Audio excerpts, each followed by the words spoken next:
استقلال السلطة القضائية التي نراها نحن في نادي قضاة الجزائر ليس امتيازا للقاضي.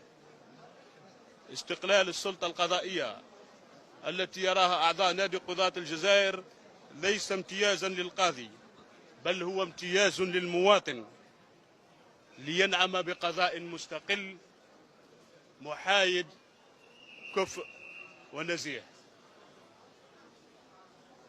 زملائي القضاة،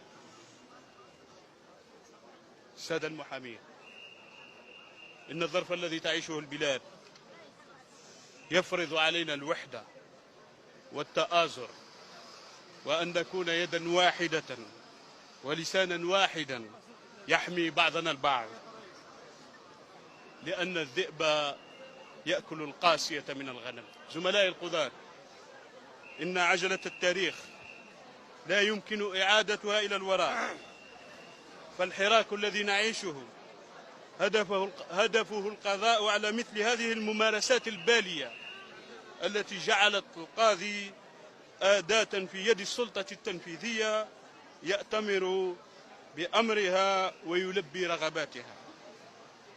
نحن نرى في نادي قضاة الجزائر أن من واجب القاضي الدفاع عن استقلاليته بإزالة العوائق والتهديدات والضغوط التي تمس باستقلاليته، بإزالة العوائق والضغوط التي تمس باستقلالية القاضي كفرد والقضاء كمؤسسة.